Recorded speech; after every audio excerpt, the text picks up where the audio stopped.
All right, guys, we're going to be talking about legendary levels of pandering that we have yet to see in quite some time.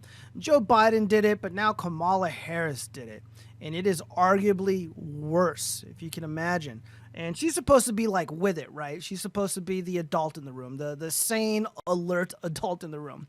But before I begin the video, we got to do a little bit of backstory. We got to do a little bit of Kamala Harris contemporary history really quick.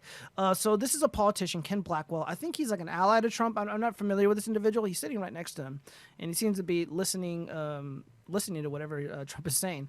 And he makes a post on August 12th. She is such a phony! Exclamation mark. And then he posts this meme of Kamala Harris cackling like a psycho. And the meme states, Kamala Harris claims she smoked pot in college while listening to Tupac and Snoop. Tupac's first album came out in 1991. Snoop's first album came out in 1993. Kamala Harris graduated in 1986. And then Facebook decides to add that missing context. Independent fact checkers say this information could mislead people. Oh, gee, I wonder why. So I pulled up this article. I was doing a little bit of research. I pulled up this article from Reuters, and this has actually the most relevant information to review the actual content that's the topic at hand here. And it says, fact check, Kamala Harris did not say she listened to Snoop Dogg and Tupac while smoking marijuana in college. So I went through this whole thing, and I highlighted the most relevant portion of it. And, the funny thing about this is that this is actually sensible. I'm reading this explanation, and I'm just like, this is actually a reasonable explanation. This actually totally convinces me, sort of.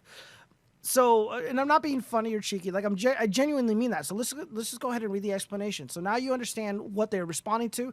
This is the explanation. This is the fact check. In the interview, Charlamagne the God asks Harris if she has ever smoked marijuana, and Harris responds that she has. Later in the interview, DJ Envy asks Harris what music she listens to. Before she has a chance to answer, Charlamagne the God interrupts by asking what music Harris listened to while smoking marijuana in college. Harris laughs, but ignores Charlamagne the God's question and responds to the original query of what music she listens to by saying Snoop Dogg, Tupac, and adds that she loves Cardi B. So that's the reasonable explanation. So around this time when this came out, I obviously jumped on the, fuck Kamala bandwagon and that she's a fake bitch bandwagon because she is. She's fake. And even though this is totally sensible and reasonable, I have a competing theory, a competing claim to this fact check, and that's that Kamala Harris is conditioned to lie.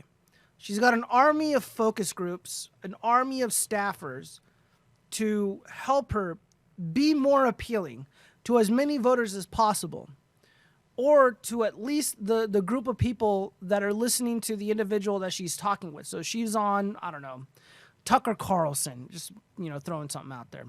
She's speaking with Tucker Carlson, then she's going to talk like a sensible adult. She's going to present herself as a reasonable woman that would appear to be someone that we work with, be neighbors with, somebody who isn't going to scare the hell out of, suburban America. But she's not talking with Tucker Carlson. She's talking with the Breakfast Club kids. So, the Breakfast Club people are talking with Kamala Harris's people, and they're like, all right, you're going to come on our show. We're going to throw softballs at you. And this is how it's going to be. So behind the scenes, Kamala Harris's, the focus groups, the staffers, the aides are just like, all right, here's what you're going to do. You're going to say you smoke weed. You're going to say, you listen to rap music. And here are the popular rappers that people absolutely love, Snoop Dogg and Tupac. And of course, you got to put Cardi B in there, right? Because it's Cardi B. And she's like the new thing right now. So she goes on this show, and then she answers one of the questions at the very least, either one or the other, or maybe both. And she says, oh yeah, she smoked weed and while listening to Tupac and Snoop Dogg while she was in college. But then later on in this article, it explains when she was answering the question, she was looking at DJ Envy, who asked just, what kind of music you listen to? Very generic question. The kind of question you'd ask somebody like on a date. And that's like a really boring question. That's like, the date is doomed. It's just like when you're asking very generic bullshit questions like that. So you got to just chalk it up to a loss here for the MAGA team, because it's not entirely clear who it was she was necessarily addressing until yesterday. This ended up happening. Here, I'm going to scoot this back. I want you to pay attention to the reaction of this woman on the left, this host, this TV personality, whoever she is. And I'm going to play this again the second time. And I want you to pay attention to Kamala Harris's expression on the right. All right, let's go ahead and begin. And then best rapper alive. Tupac. He's not alive. You said he lives on. But not alive. I know. I keep doing that. You said, listen, West Coast girls think Tupac lives on. I'm with you. So Tupac, keep going. I keep doing that. Who would I say? I mean, there's so many. I mean, And then best rapper alive. All right, watch Kamala Harris. Tupac. He's not alive. You said he lives on. But not alive. I know. I keep doing that. You said, listen, West Coast girls think Tupac lives on. I'm with you. So Tupac, keep going. I keep doing that. Who would I say? I mean, there's so many. I mean,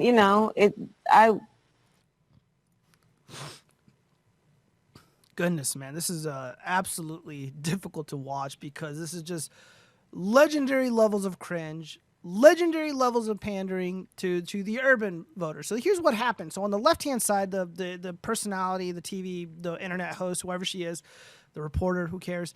She's so good. She throws Kamala Harris a lifeline.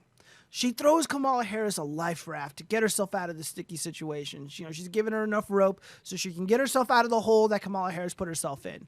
Because Kamala Harris is a liar. And again, keep in mind what I said earlier. She's got an army of focus groups. She's got an army of staffers and aides who are helping her be appealing to whatever, demographic that she's going to be speaking with, depending on who the host is. So again, I don't know who this chick is or what the purpose of her show or whatever is about. But, it's like, okay, I'm going to assume it's largely younger urban youth, right? She's like, oh yeah, best rapper alive. That's Tupac, obviously. And then Kamala Harris obviously gets called out after being defended by this idiot on the left. And she's like, oh, ha, ha, ha. She throws her arms up like, oh, like I fucked up. Like, oh, I done it again. Very, very telling. And then she looks to the side as if she's looking at her staffers like, oopsie poopsie. I said something really stupid, but she doesn't care. It's obviously a joke to her, which is why I think she's genuinely laughing for once. And of course she says, oh, I keep doing that. I keep saying Tupac is my favorite rapper who's still alive. Why would you keep saying that? In what context would anybody ever have the need to say something like that? This is somebody who, again, her entire facade is manufactured from the bottom up. She's fake. She's a fake person. She pretends to be something that she's not. Like she's a part of urban culture. Like she has anything in common with urban youth, and she doesn't. She's a bullshit artist. But like I said, there's no hatred here. There's no animosity towards Kamala Harris. She is a successful woman. Even though like I don't like her politics, when she presents herself like a boss lady, right? She was the top cop in her area, right? So to say. And all jokes aside, she's pretty, very beautiful, presentable woman, right? She carries herself really well. She doesn't have to engage in this kind of pathetic levels of pandering. And this isn't somebody who would scare suburban voters, but because of the cringe that she seems to produce without actually even trying to or willingly trying to do, it ends up tanking her chances in the November election. And it just reveals the kind of people that her and Joe Biden are. These people are panderers, right? They grew up very wealthy. They grew up very rich. They grew up just ultra privileged, and they had everything they've ever wanted in life: money, family, power, life stability. They've had all these things, and then they pretend to be, folksy working class people. And in Kamala Harris's case, she claimed to be discriminated against. She claimed to have all these hurdles in her way, and she was set up to fail.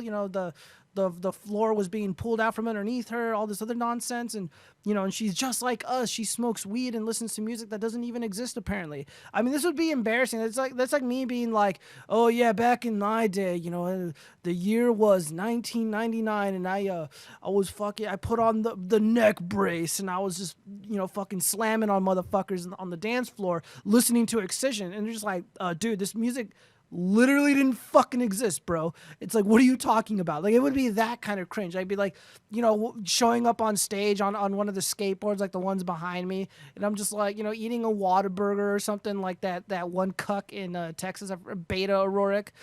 Like that kind of pandering. It's just like, this is what happened. These people engage in this kind of pandering when it's become so apparent that they're unappealing. They have nothing in common with the regular folk. The funny thing about politics is a lot of these people fail to realize is that they're meant to be leaders, not our best friend. I don't want somebody who shows up on stage on a skateboard, shoving Whataburgers down their fucking throat. I don't want to see someone like Kamala Harris, who was like a top cop in California, talking about smoking weed while listening to music that doesn't exist. I want somebody who has great legal acumen, great command of the English language, understands English common law really well, and someone who is committed to protecting the citizenry and enforcing the laws and prosecuting violent, dangerous criminals and keeping them far away from polite society. For a senator or a congressman, someone like Beta O'Rourke. I don't want him to do kickflips on stage or eat Whataburgers because I like to eat hamburgers as well or whatever. I want him to talk about the kind of legislation that he's going to support, the kind of action that he's going to take while holding the position that he plans to hold. Like Trump doesn't do this shit. He's not like, oh, look at all these young kids dancing. Well, I used to dance too. Back in my day, I was in Studio 54, blah, blah, blah, blah, blah, listening to the coolest disco tunes. Like, he doesn't have to do that. He's just like, yeah, we're going to build a fucking wall. We're gonna do new trade deals. Americans are not gonna get ripped off anymore. There's gonna be so many jobs. Everyone's gonna be busy. Everyone's gonna be happy, and it's gonna be awesome. And he was able to boast that for a very long time. And unfortunately, the pandemic happened. But Trump doesn't engage in this nonsense. He's never had to. And like the funny thing is, it's just like, oh well, he's like this out of touch. They try to frame him. I don't really think the left does this anymore, but they try to frame him as like this out of touch, billionaire. He's a corrupt crony billionaire. Ooh. But it's just like, but still, like, people genuinely love Trump. People genuinely trust Trump. He goes on stage. He's like, yeah, I'm a billionaire. I got beautiful buildings all over the world. I fuck hot chicks. I'm in the fashion industry. I'm in the winemaking industry. I've dominated the TV industry. I've dominated the beauty pageant industry. The guy's the shit. And he's just like, vote for me because I'm going to do good things for America. I understand how things work. I understand how to get people to do what I want. I'm going to make America win again. And that's appealing to people. But you know what isn't appealing? Some goofball pretending to listen to music that doesn't even exist while getting high. Maybe that was part of maybe she wasn't doing marijuana. Maybe she was doing something a little bit harder, and she was just imagining music from the future. And now she lives to tell about it in this this flaming garbage campaign that she's a part of. Yeah, fuck Kamala Harris. I think I'm vindicated in feeling the way that I do. And my little theory, well, not totally substantiated in truth, or there's not a lot of evidence to support it. I think it's a very reasonable explanation for why she keeps saying this. Because she's not like the urban people that she claims to be. She's not like them. No matter how much she tries. I don't know, man. This is just fucking pathetic. Let's watch this one more time. And then best rapper alive. Tupac. He's not alive. You said he lives on. But not alive. I know. I keep doing that. You said, listen, West Coast girls think Tupac lives on. I'm with you. So Tupac, keep going. God, people like Kamala Harris and Joe Biden, they are so lucky they have allies in the media that are going to defend them no matter what. And it's not because they're overzealous supporters, not because they're fanatics or anything like that. They just hate Trump. They hate Trump. They love, they're globalists. They work for the globalists. They're going to do whatever it takes to promote the globalist ethos, the far leftist ethos that is eroding the American project, that is disrupting sovereignty for Western nations. And it's very important that we keep our eye on the prize and we register to vote, even if you're a Democratic voter and it might be too late to change your party affiliation. Democrats can still vote for the Republicans in a general election. I'm a registered Democrat because I'm too lazy to change, and you can go out and still vote for Trump. Peace out.